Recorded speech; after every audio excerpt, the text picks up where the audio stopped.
La troisième journée du championnat national de baseball s'est disputée de fort belle manière samedi dernier sur les installations du collège Anador à Abobo. En présence des experts français de l'association francophone de baseball et de softball, Elliot Flays et William Kassakoli, qui séjournent en Côte d'Ivoire pour la mise en place, en marge de la francophonie, d'un tournoi de baseball des moins de 12 ans à Abidjan, avec la participation de la Côte d'Ivoire, du Ghana, du Burkina Faso et de la France. Nous sommes venus rencontrer les membres de la fédération ivoirienne et nous sommes venus prendre un peu plus d'informations sur le baseball ivoirien et aussi rencontrer tout un tas d'acteurs locaux pour la mise en place de cette compétition. Près de 60 enfants et une centaine de personnes qui prendront part à cette compétition.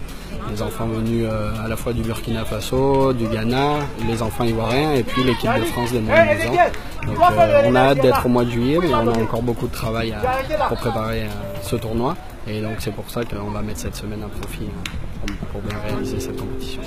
La seule rencontre au programme de cette journée, les sorciers de Koumassi, qui affrontaient les Pitbulls de Marcory, s'est mué en une véritable démonstration de force de la première formation citée. Les hommes du coach Bruno de Medeiros étaient presque les seuls sur le terrain. Sur les 9 manches, pour une partie qui a duré près de 2h40 minutes, ils sont restés intraitables, faisant voler en éclats 18-3 leurs adversaires de voisins. William Kassakoli, entraîneur de l'équipe de France des moins de 12 ans, s'est dit être impressionné par le niveau de jeu des Ivoiriens. Et j'ai été très agréablement surpris parce que je vois qu'il y a des grosses qualités physiques. Il y a des joueurs qui courent très vite, qui ont des mains très rapides. C'est des qualités qui sont super importantes pour le baseball. Et donc du coup, à ce niveau-là, physiquement, il y a vraiment des beaux athlètes.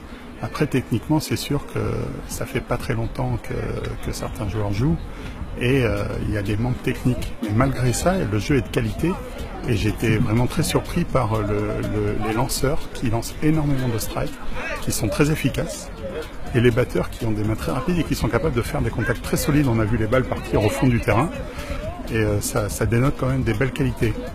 Donc je me dis que si en plus on arrivait à avoir des échanges techniques entre nos deux pays pour venir aider les coachs, il y a des grandes chances pour que les joueurs montent de niveau très rapidement. Parce qu'il leur manque des petites subtilités techniques qu'ils n'ont pas connues encore. Et si on arrivait à leur apporter ça, je pense que très rapidement ils seraient très forts. Parce qu'il y a vraiment un gros engagement physique dans le jeu là, je trouve. Et c'est de bon augure, c'est vraiment très intéressant. La bataille pour le titre se jouera jusqu'au bout avec les sorciers de Koumassi, déterminés à ne rien laisser leur échapper cette saison. Harmonie d'Abobo est donc averti. Le baseball en Côte d'Ivoire existe bel et bien. On nous voit.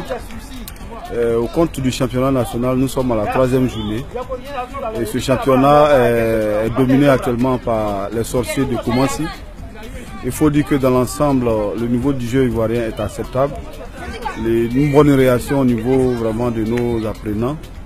Et nous espérons que à la fin du championnat, on va sortir vraiment l'équipe qui pourra valablement représenter la Côte d'Ivoire sur l'international.